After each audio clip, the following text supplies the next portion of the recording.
Oui, il y a une incompréhension au départ sur ce qu'est le devoir conjugal dans cet arrêt. Selon la Cour européenne des droits de l'homme, ce devoir porterait l'obligation positive d'avoir des relations sexuelles.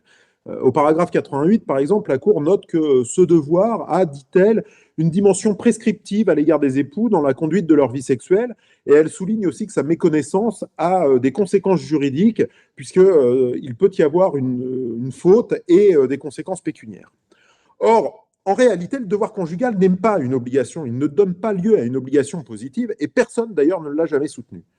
Le devoir conjugal n'impose pas d'avoir des relations sexuelles et il ne pourrait évidemment pas être l'objet d'une exécution forcée.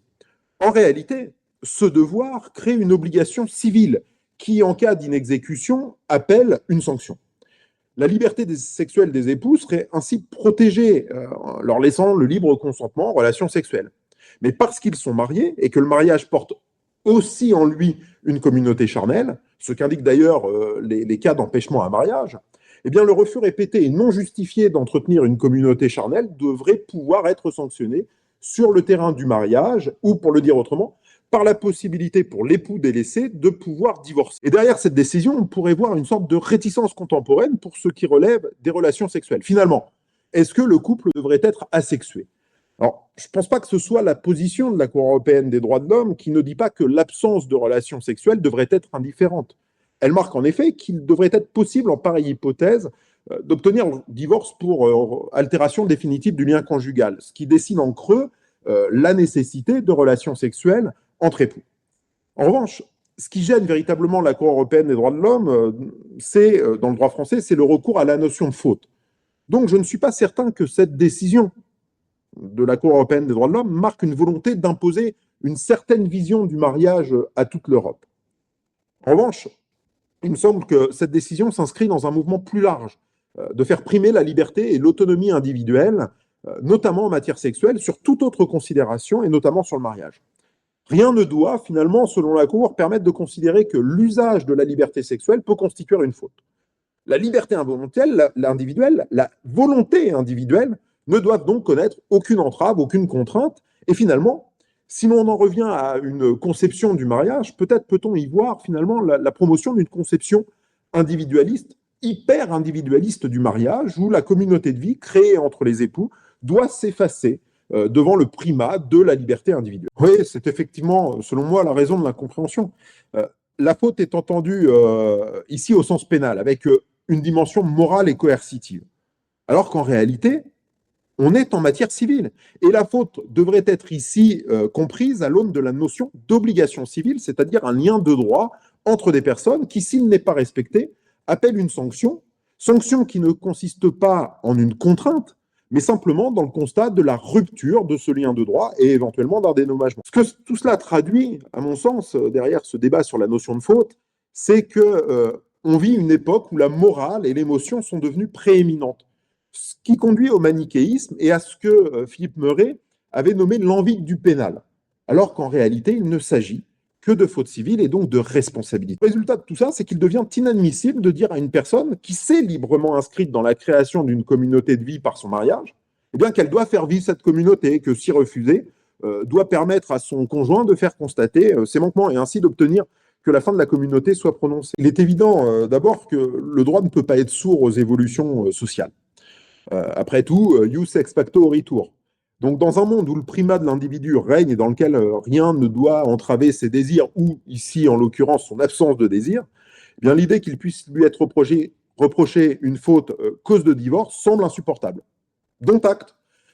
Reste tout de même qu'il ne faudrait pas que l'époux délaissé soit oublié et que pour la satisfaction de son conjoint, on impose à l'époux délaissé finalement de demeurer dans un mariage qui semble ne plus fonctionner. Si l'on ne veut plus du divorce pour faute, ce qui éventuellement peut s'entendre, bah, il faut tout de même permettre à l'autre époux, l'époux délaissé, de divorcer. D'ailleurs, l'arrêt de la Cour européenne la Cour européenne des droits de l'homme trace la voie et à laquelle chacun avait immédiatement pensé. Et cette voie, c'est la voie du divorce pour altération définitive du lien conjugal qui est régie par les articles 237. Mais pour le moment, cette forme de divorce est conditionnée, en vertu de l'article 238, à une séparation d'au moins un an des époux. De sorte que, pour le moment, l'époux sexuellement délaissé devrait donc quitter le domicile conjugal et attendre un an, au risque tout de même que son conjoint, par exemple, lui oppose la faute constituée justement par cet abandon du domicile conjugal. Donc tout ça ne peut pas tenir. Donc il conviendrait en effet de réformer le divorce pour altération définitive du lien conjugal en supprimant cette condition de séparation d'au moins un an.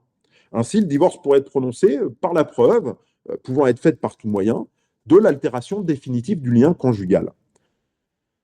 Le refus, dans cette hypothèse, le refus d'un des époux d'entretenir des relations sexuelles devrait pouvoir être un élément permettant d'établir cette altération définitive du lien conjugal, sauf à interdire de se référer complètement aux relations et à la vie sexuelle des époux, mais ça ne me semble pas être la voie choisie par la Cour européenne des droits de l'homme, puisque dans son arrêt, elle note que, pour l'espèce qui lui a été soumise, un divorce pour altération définitive du lien conjugal aurait dû être demandé, ce qui dit en creux tout de même qu'une communauté sexuelle doit bien exister entre les époux, sauf évidemment si tous les deux ils sont d'accord pour ne plus l'entretenir. Alors, sur cette preuve reste une question. L'absence de relations sexuelles pourrait-elle, à elle seule, permettre d'établir l'altération définitive de ce lien conjugal? Certains auteurs semblent le nier, sur le fondement de la liberté sexuelle. Il ne faudrait pas que les relations sexuelles, l'absence de relations sexuelles, permettent de fonder cette altération du lien conjugal. Alors, reste que la question me semble très théorique en réalité, parce que en pratique, on imagine que les couples dans lesquels l'un des époux se refuse aux relations sexuelles, ce couple montre d'autres signes de faiblesse qui permettront aussi d'établir l'altération du lien conjugal. Donc, pour répondre clairement, finalement, à votre question, les garde-fous pour éviter le divorce discrétionnaire, c'est-à-dire une répudiation, eh bien, se situeraient dans la nécessité d'apporter les éléments de preuve permettant de qualifier l'altération du lien conjugal, et puis se situerait aussi dans l'office du juge, dans le contrôle du juge. Il faut quand même souligner aussi que on évoque des cas ici qui sont très marginaux en réalité, évidemment. Non, c'est un constat indéniable. Nous vivons une époque du primat de l'individu. Rien ne doit entraver ses envies, ses volontés, et pas même les engagements qu'il a pris, c'est-à-dire le mariage dans lequel il s'est inscrit. Pire que cela, rien ne doit lui donner l'impression qu'il se trompe. À mon sens,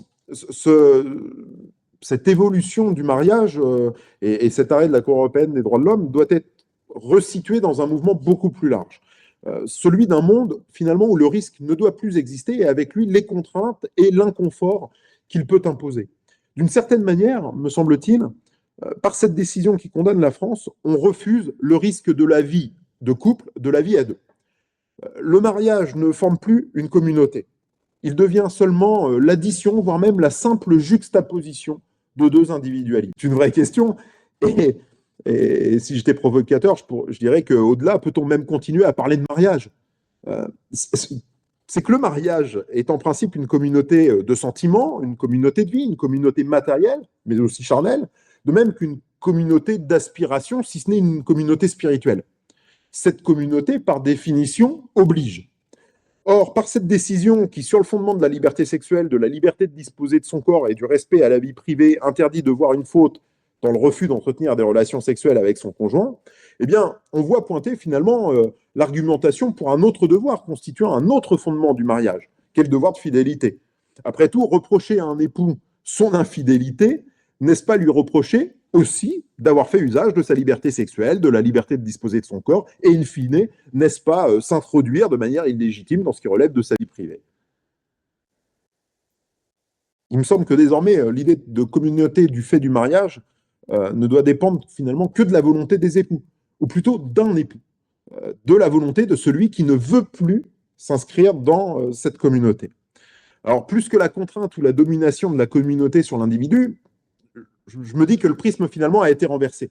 C'est l'individu qui domine la communauté, cette communauté devant s'effacer devant l'individu, et à laquelle il peut mettre fin quasi unilatéralement. Par ailleurs, c'est abandonner cette vision du mariage, c'est finalement abandonner toute idée de communauté spirituelle, intellectuelle, pour ne laisser place qu'à une stricte communauté matérielle, et encore sous conditions potestatives. C'est en somme ravaler le mariage finalement à un simple contrat de société, et en soulignant quand même qu'il est des sociétés que les associés ne peuvent pas quitter aussi facilement. Alors, est-ce qu'il faut le regretter? Chacun se fera son avis, évidemment, mais une chose me semble certaine. La notion même de mariage semble se diluer et se réduire à une seule communauté d'intérêt matériel. Et cela peut conduire à poser la question du maintien même de cette forme de conjugalité que constitue le mariage. Dès lors que le mariage semble ne reposer que sur la liberté individuelle des époux et qu'il ne doit être maintenu que si cette volonté individuelle persiste, eh bien effectivement, c'est la fin du divorce pour faute très certainement. Et pour l'obligation de fidélité, eh bien, comme je vous le disais tout à l'heure, le raisonnement de la Cour européenne des droits de l'homme qui dit que finalement reconnaître une faute à l'absence de relations sexuelles, c'est s'immiscer de manière illégitime et non nécessaire dans la vie privée de l'époux qui se refuse à ces relations, eh bien ça ouvre finalement la porte à une argumentation similaire pour l'infidélité, puisque reprocher à un époux son infidélité, n'est-ce pas finalement lui reprocher d'avoir fait usage de sa liberté sexuelle, de la liberté de disposer de son corps, et in fine, n'est-ce pas finalement s'introduire tout aussi légitimement dans sa vie privée. En effet, si reprocher à un époux de ne pas avoir des relations sexuelles avec son conjoint, c'est attenter à sa vie privée, bah alors il doit en aller de même du fait de lui reprocher d'avoir des relations sexuelles avec qui il veut d'ailleurs. C'est une question que je posais tout à l'heure, parce que c'est finalement pas l'idée de mariage qui elle-même est remise en cause. Ce qu'on peut constater, c'est que finalement, le mariage n'offre désormais de stabilité aux époux que celle qu'ils veulent bien lui accorder. Mais je ne suis pas sûr qu'on mesure très concrètement, très pratiquement, toutes les conséquences que cela porte, ou alors on les mesure que trop bien. En réalité, il faut se souvenir que beaucoup d'avantages sont reconnus aujourd'hui aux couples mariés, et notamment, par exemple, la qualité d'héritier reconnu au conjoint survivant, ou encore le droit à une pension de réversion. Ces divers avantages peuvent s'expliquer par la double idée de communauté et de stabilité que les époux créent en se mariant. Si désormais, chaque époux peut refuser de donner vie à cette communauté, sans que son conjoint puisse d'ailleurs le lui reprocher, alors ces divers avantages n'ont plus aucune raison d'être, ils devraient être supprimés. Par ailleurs, un autre exemple. Pourquoi en cas de divorce devrait-il y avoir une prestation compensatoire si le mariage n'est plus qu'une juxtaposition d'individualité? Après tout, à chacun de s'assumer pendant le mariage et d'autant plus en cas de divorce. Et finalement, quand on y réfléchit et qu'on essaye de prendre un peu de hauteur, il me semble que derrière cette décision, c'est une nouvelle conception du mariage qui est révélée. Le mariage est de plus en plus perçu finalement comme un obstacle à la liberté individuelle, et je me demande finalement si derrière ne se cache pas le combat de certains qui entendent lutter contre la faute en matière conjugale, la reconnaissance de la faute en matière conjugale. En réalité, je me demande si ceux-là ne combattent pas tout simplement le mariage lui-même.